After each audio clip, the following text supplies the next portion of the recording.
This is the Cloud Security Podcast by Google. Thanks for joining us today. Your hosts here are myself, Tim Peacock, the Senior PM for Threat Detection, and Anton Chuvakin, a reformed analyst and senior staff in Google Cloud's Office of the CISO. You can find and subscribe to this podcast wherever you get your podcasts, as well as at our website, cloud.google.com/podcasts. If you enjoy our content and want it delivered to you piping hot every Monday, please do hit that subscribe button. You can follow the show, argue with us, and the rest of the Cloud Security Podcast listeners on LinkedIn. Anton, what have we got today? Is this the episode where I make fun of myself for writing a stupid question? Yes, in fact. And I think that's where I try to, this is like an attempt to rewrite the question on the fly, but not just to make it better, but to make, admittedly, a fairly unimpressive question. Can I say unimpressive? Into something that actually worked brilliant. Yes, which is actually kind of this whole episode is full of brilliance from our guest and very little brilliance from us. So maybe without any more from us, let's welcome today's guest. Now, listeners, I'm delighted to introduce today's guest. Of all the Googlers I've had the privilege and the pleasure of working with, Michelle is at or near the top of the list. Michelle Smith, Director of Product Management for Global Affairs Works at Google. Michelle, I am so glad we found the time to get you on the show. You've worked on so many cool things. One of the coolest things is the annual transparency report. Yeah. Could you tell us about what that is, how it got started, what we do there? Tell us all about it. Yeah. So the transparency report started as a whiteboarding project with a couple of privacy engineers together. They got together because Google was being asked to provide information about its users to law enforcement. And from a privacy perspective, it's like giving and sharing data without users' consent is like that's kind of like a biggest no-no, right? Notice and consent is the foundation of privacy. But when the law allows for something like that to happen, it's like, what do you do to ensure that you can protect users in these types of situations? And so as a company, we must comply with the rule of law in the places in which we operate. The alternative is like cyberpunk dystopia very quickly. So yeah, we gotta. Right. And so it's like, well, what can we do? Like, what kind of accountability can be placed in this area? And so that's when the transparency report was born. It was like, well, we can't publish the amount of requests that we get, right? We may not be able to respond, but we can publish the amount of requests that we get. And we can start to say things to lawmakers like, when you send us the request, it's going to go in our transparency report and everybody's going to know that you're asking for data. And if you're asking for a lot of data, then you may look bad. And advocacy organizations are going to want to understand what's going on here. And then other countries are going to want to understand what's going on here. And it's going to become, something that you may want to make sure you do in a responsible way. And so that was like the birth of transparency reporting. And so it has expanded to many topics since then. And the kind of key and central theme is how do we let numbers and data, which is something that Google does best, so Googly. Right? Address topics that intersect with online tech, security and privacy, and public policy. That's very like Brandeis sunlight is the best disinfectant kind of thing here. I love this. Yep. Yeah. Yep. But it's a report about things that sometimes we can't be transparent about. So it's almost like it starts to explode my brain a little bit. Like I read the report and it's clear that we are talking about some things where we cannot talk about them, but we can talk about the count. So, I'm not even sure I want to ask you what are some of the things we cannot talk about, but how do we balance the being transparent about things that people are typically, I guess, more quiet and hush-hush about? Like, I don't know. Like that's... Yeah. How do you even do this? Yeah, how do you even do that? Yeah, Explain your magic. So like some of the things, first of all, it has to be something that is enough of a public discourse that it's worth it to publish information about it, right? For example, for a while, we didn't publish information about YouTube takedowns. Mm-hmm. But once YouTube became such a, prominent product and so many regulators were concerned and the public was concerned about whether Google's censoring the public and taking down too much stuff or we're allowing the governments to censor and take down too much. Once the discourse gets to that level, the goal is like just provide some data so that people are not solely talking from emotions and feelings and there's no data to put some rationale and reason to the conversation. So that's the first thing. It needs to be enough of public discourse that it makes sense to bring some data into the conversation. The second thing is, does publishing this data help or harm users? Sometimes publishing this data can cause governments to enact more stricter laws, or to do kind of have the opposite effect of what we want, right? Which is to kind of protect the free flow of information online, right? And so if we think it's actually going to harm users or hurt the free flow of information online, then that's another thing that will make us, decide whether we want to do it. Another thing is, are we credible? Like, do we even have enough data in this space for us to report on this? So one of the talks that I give at Google is called Security by Numbers, and it's about HTTPS and how we publish the HTTPS report. And I'll argue that if we would have published the HTTPS report a year earlier, like, people would be like, who is Google to talk about HTTPS? Only like 2 or 3 of your products are even using HTTPS. You haven't gone through the cost that is associated with going from HTTP to HTTPS. So you can't set a security standard when you're not actually even going to be willing to put your money to the pay for yourself. And so we actually didn't do the report externally for a while. We started internally and showing it to people, saying, like, we're about to do this external report. Our security org thinks that HTTPS is the way to go, and we're going to show that you're not doing it, right? Ooh. And so that helped get a lot of people together. And then it also gave us the credibility to go out to the world and say, hey, we did it. HTTPS, we know it's hard, but it's so worth it to protect the content, to protect the privacy of the people on your systems, right? And so it made sense then at that point where we could speak from it with a credible perspective. And we had enough traffic flowing through our systems to speak to it as well. So those are some of the things that we think about before we decide whether we should release a transparency report on something. So this is giving me flashbacks to when we first started working together, when you were working on access transparency logs. Yeah. Are these things related more than just in name and you having worked on both of them, or am I confused here? They are related in terms of the strategy is very similar. So what are access transparency logs? Yeah, so access transparency logs are logs that we provide to companies on Google Cloud Platform about when a Googler touches your product or your app that's running on top of Google Cloud Platform. And the reason why we provide that was because a lot of companies are concerned about going to the cloud, because when you're, as people used to be, and you're in your own area and you own all the servers in your data center and you're on-prem, then it's like, I kind of own all the risk. I know who's coming into my data center. I know who's touching my software. I know all these things. I can implement the processes to keep my stuff secure. When you move that to a cloud provider and you don't run that cloud company, then you're like, well, how do I know you do all the things that I do to secure my data? How do I know that you're not going to look at it and then leverage it for something else? And Google, because we have our advertising business, and that's one of our primary sources of revenue, they were really concerned, like, how do I know you won't use our data to, improve your ads business and to make money off of us, right? And so the Google transparency logs and access transparency was a way for us to give that visibility and oversight to the companies to say, like, hey, you get to see when we touch your system, and we're going to tell you the reason why we touch your system, right? And if you don't feel good about that, then you can say something to us, or you can move to another cloud provider, right?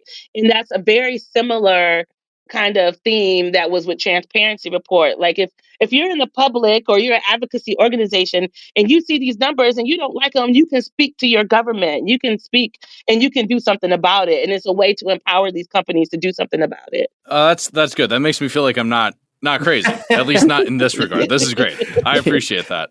I don't know. To me, that's one of such of the cool, like, engineered in capabilities we have here at Google Cloud, and like the integration. I've gone through all that. It's cool to see the actual, like, engineering muscle meet the road there. That's a powerful capability. Absolutely. It's also something we woefully undermarket, frankly, because I had to explain it to people, and people were super surprised and impressed and thought that it's an amazing thing, and it's backed up by a lot of tech and a lot of things, legal frameworks and other stuff. So it was kind of like an incredibly well thought through effort on our behalf. And we just don't seem to shout loudly enough and clearly enough to people. But okay, aside from that, you also work on something really fun. We undermarketed something at No Google? way, No right? way. I don't believe you for a minute. That never happens. Yeah, that just never happens. That was never one of our strong suits. So you also work on something also really cool. What's the central risk data platform? And as somebody who dealt with companies complaining about risk, because I was a Gartner analyst, every business seemed to have a problem managing risk data, like data-driven decisions about risk. So I would assume naively that Google has some kind of powerful magic in this area. So do we? And can others benefit somehow? Like I'm pretty sure we have something amazing here. That's my intuition. Yeah. So I think we have something that is in the early starts of amazing. I will say I don't go overboard, but like measuring cybersecurity risk has not been done well in the past. For the most part, what people do to measure cybersecurity risk is they come up with some kind of control framework and they say these are the technical controls that you should be doing to make security right. And then they look at the coverage of those controls and they say, okay, well, if you're doing all of these controls in the control framework and the coverage is there, then your risk is low, right? And a lot of companies sell security risk scores that are really based on just that, right? Yeah. It's like, I have some kind of thing and I have these check marks of things you should have turned on. And if those things are not on, then your risk score goes up and down, right? But the problem with that is that it doesn't tell you if the controls are actually effective. It just tells you that they're on. Or that they're bolted into the rack in the data center and there's a big firewall appliance that says firewall in red letters, right? Right. And auditors would be like, wow, you have a firewall. Exactly. Yeah. And so like at one point we thought 128 encryption was the best thing ever. Then we went to 256 and we just kept going up, right? And so if you say, okay, is it encrypted? But it's encrypted in some old encryption algorithm, right? And your checkbox is just encryption, right? But you don't really know, like, is this algorithm effective for the thing that I'm trying to protect? How do you know if you really dealt with the risk, right? And so now what we're starting to do is gather all kinds of data, not just the control and the coverage, which is important. We're not going to get away from that. But we're looking at, like, when a control is in place, did an incident still happen? And we're looking at things like, what are the issues that are associated with these controls? The controls are typically technology. Technology can have vulnerabilities as well. So are there vulnerabilities associated with the controls that are supposed to protect us? And then what does that mean for the different assets that they're supposed to cover? And we're taking all of that information and turning that into a score, which I think is something that is like unique at Google. We for sure haven't done that here. I'm looking forward to us getting to a place where we have this as a repeatable model that we're looking across the board. We're applying this first in the area of insider risk. And for people who've looked at like Verizon breach reports and stuff like that, you know that privileged access abuse is like one of the worst risks in that it takes usually months for you to find it. With other types of events, you figure it out in hours or days. Privileged access abuse is typically there for months before you figure it out it's been happening, right? And so we're starting with one of the hardest risks to discover and then trying to measure that and understand that and model that, because also these are like infrequent events and incidents when it happens. So how do you do a risk model when you're trying to model a risk that doesn't happen all the time versus like threat detection when you're constantly getting things all the time, right? We solved this problem, but wait, that's not magic. This is equivalent to curing cancer by flying to Mars or something like that's beyond magic.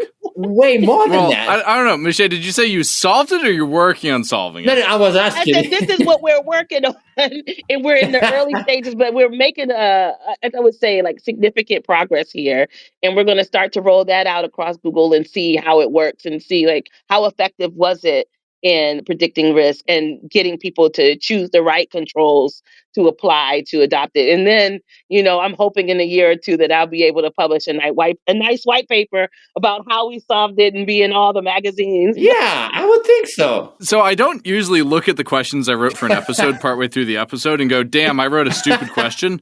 But my next question is literally a stupid question. It literally says, listeners, this is what it says.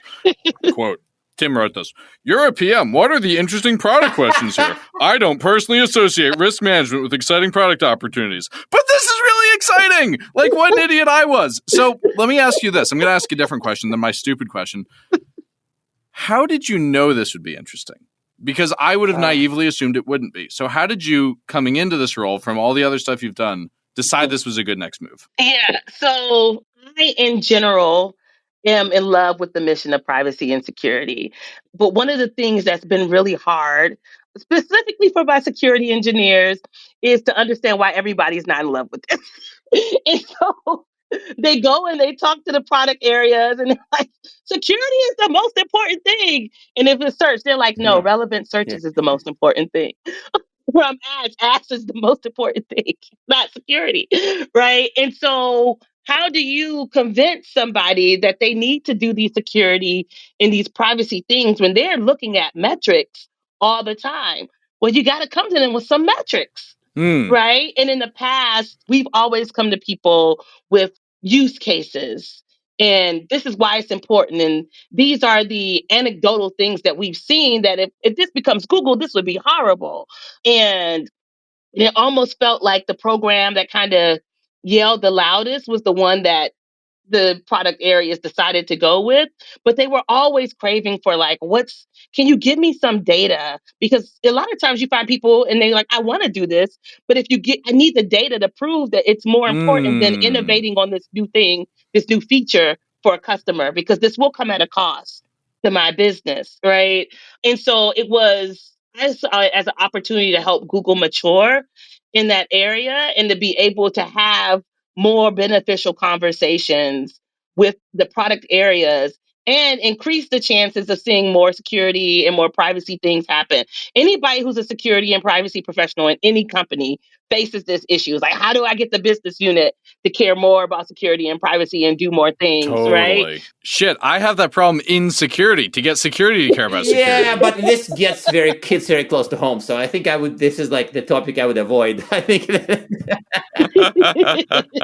No, that's such an interesting answer. I love that answer, Michelle. Yeah. That's great. So there is a non-boring side to the original question, and that namely that you are a PM here and you recently made director and it's at Google. If those who don't know, it's kind of a huge deal. I mean, I'm not a director. Tim's not a director. We are both I think we both have director envy. I do, for sure. So any advice for the ambitious PMs? Oh, Tim, you wrote this question. Is it PMs? How about ambitious non-PMs who, want to grow at Google? Yeah. Or in general. Yeah. I don't want to grow. I'm 6'3". I don't grow. So I will say getting to director was, in my case, and I don't know, like some people are always looking for like, what's the trick to get to director? In my case, it was that I focused on the things that I cared about and I played to my strengths and I didn't kind of back away from my strengths. One example is when I recently got to senior product manager, which is we call L6 internally at Google, I had the opportunity to go and work in the privacy org. And I also had the opportunity to go and work on Google Assistant in the early days. Or I could stay in cloud and keep working on privacy and security. And a lot of my friends was like, go on AI, you have to go to Assistant. What are you doing? Are you crazy? It's the new hottest thing, blah, blah, blah. And I sat back and I was like, my passion is to make privacy and security native to the way people work.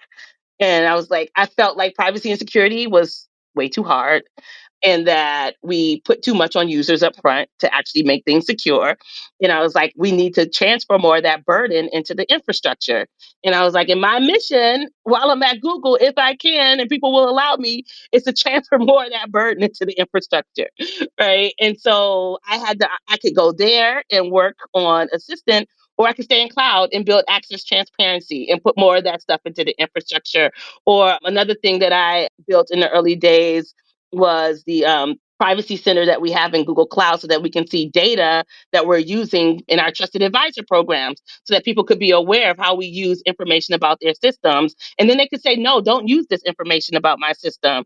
And so like those are like things that I like to build and make sure that they exist for our users so that we can honor and make things easier for them and give admins the options to say, like, yes, you can use my data or you can't use my data.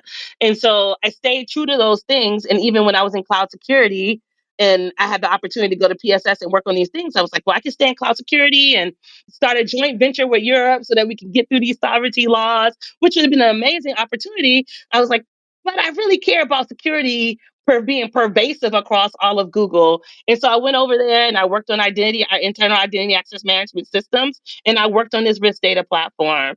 And I think sticking true to that has allowed me to keep going up, not being scared of the tough problems, because there was a time, I think people may not know, but I did GDPR for all of Google as well. Oh, that's exciting. And I'm the product manager that created our first data governance knowledge base as part of that. So I never got scared of these big challenges, even though there were times when my manager was like, "You sure you want to work on this? There's a lot of crazy and politics things going on." And I was like, if there's one thing I do good, it's step into situations where people are not getting along and help them come together to a solution. And I was like, I may not be the most technical, even though I am very technical, so don't get me wrong. I was like, I may not be the most technical, or I may not do this, but what I do well is see a problem that has a lot of different people in it and get them to come together and align on the path forward and create the right risk mitigation so that we can figure out if we're going off track and get back on track. And that's something that I've always been able to do really well. And I just take on tougher and tougher problems and keep doing it.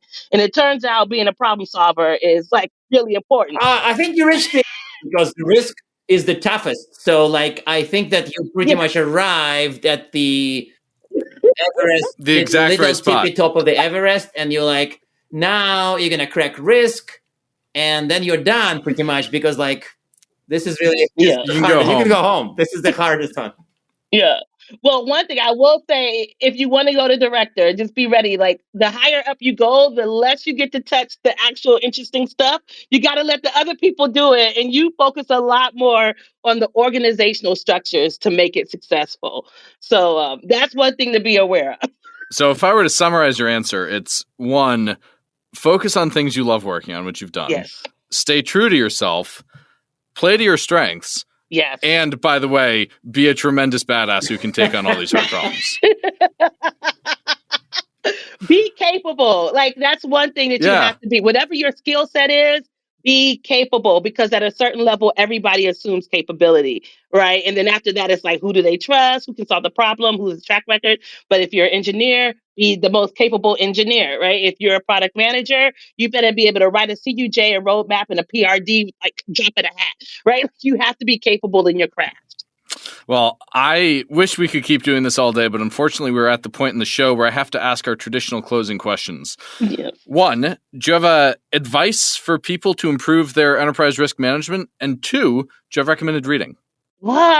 So if you're really, I'll start with the second question. Yeah, please. If you're really into like cybersecurity risk, there is someone who worked at Google who wrote a book.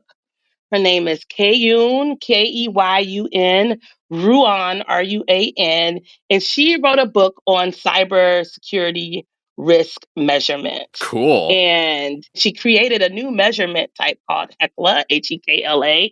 And it is like, for me, it's one of the most fun academic readings that I've done recently, just to think through cybersecurity risk and how it works. I'm going to have to Google the name of the book because it's not coming to the top of my head right now. But you know the author, there's not a lot of books about cybersecurity risk measurement, but that is one that I recommend as ways to do that. The other thing is... And she does work at Google still, by the way. She still works here. Yes, she does. And she has a video too. It's about digital asset valuations. Huh. But digital asset valuation and cyber risk measurement. Okay. And then the tip to improve enterprise risk management? So the tip to improve enterprise risk management is asset inventories. You can't measure what you don't know exists. So this is security 101. It's not just for risk management, but it's important for risk management. Get your asset inventories together. And then I would say that's like the number one thing you can do, to be honest. I love that. And then the second thing that I would say do is just choose a control framework. So many times people waste their time on like, should I do this? Should I do this? Should I do that? Just choose one. Don't kill yourself. It's always going to evolve. Your control framework is always going to just choose someone, start somewhere, and then start evolving from that. Those are two things, like a control framework and an asset inventory, are so key to start measuring risk. So just don't kill yourself on like, is it the best control framework? Choose one. Choose one. Choose one and evolve. There's a blog that says exactly that I'm going to link, because we've written a blog that says exactly that. Don't obsess about choosing the right one. Just pick one. Yeah. Well, Moshe, I can't thank you enough for joining us today. This has been tremendously fun. Oh, fun for me too. And I'm so honored to have been a guest and being invited to talk. So thank you so much. Thank you. And now we are at time. Thank you very much for listening and, of course, for subscribing. You can find this podcast at Google Podcasts, Apple Podcasts, Spotify, or wherever else you get your podcasts. Also, you can find us at our website, cloud.withgoogle.com/cloudsecurity/podcast. Please subscribe so that you don't miss episodes. You can follow us on Twitter, twitter.com/cloudsecpodcast. Your hosts are also on Twitter at Anton_Chuvakian and _Team Pico. Tweet at us, email us, argue with us, and if you like or hate what we hear, we can invite you to the next episode. See you on the next Cloud Security Podcast episode.